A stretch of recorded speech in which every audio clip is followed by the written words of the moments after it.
Chilli के Atacama desert के बीच, जहां सालों तक एक बूंद बारिश भी नहीं गिरती, दुनिया का सबसे बड़ा टेलीस्कोप बनाया गया है।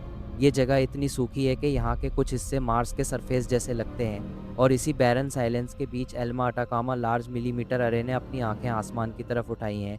अल्मा 5 मीटर की ऊंचाई पर सिचुएटेड है, जहाँ हवा पतली और ऑक्सीजन कम होती है। लेकिन इसी जगह पर आसमान सबसे ज़्यादा साफ दिखाई देता है। क्लाउड्स कम, पॉल्यूशन ज़ीरो और ड्राइनेस परफेक्ट एस्ट्रोनॉमी के लिए ये एक ड्रीम लोकेशन है। साइंटिस्ट्स कहते हैं कि अगर यूनिवर्स के सीक्रेट्स कहीं से देखे जा सकते हैं तो वो यहीं से। ये टेलीस्कोप एक सिंगल डिश नहीं बल्कि 66 एंटेना का एक नेटवर्क है जो एक साथ काम करते हैं। हर एंटेना अपने कलेक्टेड सिग्नल्स को कॉम्बाइन करता है, जिससे एक वर्चुअल टेलीस्कोप बनता है जो थाउजेंड्स ऑफ किलोमीटर वाइड होता है, इतना पावरफुल कि वो एक प्लैनेट के अराउंड डस्ट रिंग तक देख सकता है। एल्मा का मिशन सिंपल पर माइंड ब्लोइंग है, यूनिवर्स के ओरिजिन समझना। ये टेलीस्कोप विजिबल लाइट नहीं बल्कि मिलीमीटर और सब मिलीमीटर वेव्स डिटेक्ट करता है। ये वही फ्रीक्वेंसीज हैं जिससे हम स्पेस के कोल्ड और डिस्टेंट रीजन देख सकते हैं, जहाँ नए स्टार्स और गैलेक्सीज पैदा होते हैं। इस टेलीस्कोप की मदद से साइंटिस्ट्स ने पहली बार गैलेक्सीज के बर्थ प्रोसेस को ऑब्जर्व किया। उन्होंने देखा कैसे गैस और डस्ट क्लाउड्स कोलैप्स होकर स्टार्स बनाते हैं और कैसे प्लैनेट्स उनके आसपास फॉर्म होते हैं। आल्मा ने एक्सोप्लैनेट्स के एटमॉस्फेयर्स में मॉलिक्यूल्स तक आइडेंटिफाई किए, एक प्रूफ कि हम स्पेस में लाइफ के केमिकल फुटप्रिंट्स देख सकते हैं। लेकिन इस प्रोजेक्ट को बनाना इजी नहीं था।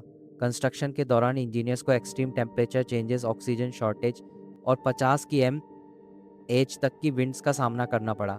हर इक्विपमेंट को स्पेशल इंसुलेशन और कूलिंग सिस्टम के साथ डिज़ाइन किया गया ताकि वो डेजर्ट के टफ कंडीशंस को झेल सके। अल्मा के एंटेना एक परफेक्टली सिंक्रोनाइज्ड सिस्टम पर काम करते हैं। अगर एक एंटेना एक सेकंड के लिए भी डिसिंक्रोनाइज हो जाए तो पूरे ऑब्जर्वेशन का डेटा खराब हो जाता है। इस प्रिसिशन के लिए एटॉमिक क्लॉक्स यूज़ होती हैं जो ट्रिलियनथ ऑफ अ सेकेंड तक एक्यूरेट हैं। अटाकामा डेजर्ट सिर्फ एक लोकेशन नहीं, एक नेचुरल लेबोरेटरी है। यहाँ ह्यूमिडिटी 10% से भी कम होती है और कुछ जगह पर ह्यूमन लाइफ सस्टेन ही नहीं कर सकती। नासा ने मार्स रोवर्स के टेस्ट्स भी यहीं कंडक्ट किए थे क्योंकि एनवायरनमेंट ऑलमोस्ट आइडेंटिकल है। ये जगह साइंस और सर्वाइवल दोनों का टेस्ट है। आल्मा के डेटा ने डार्क मैटर और कॉस्मिक बैकग्राउंड रेडिएशन के स्टडीज़ में भी ब्रेक थ्रूज दिए हैं। साइंटिस्ट्स अब उस इनिशियल कैओस को मैप कर रहे हैं जहाँ से यूनिवर्स का स्ट्रक्चर बना। हर फ्रीक्वेंसी वेव एक पजल का पीस है और अल्मा उन सबको जोड़कर यूनिवर्स की स्टोरी लिख रहा है। इस टेलीस्कोप ने ह्यूमन कोलैबोरेशन का भी रिकॉर्ड बनाया है।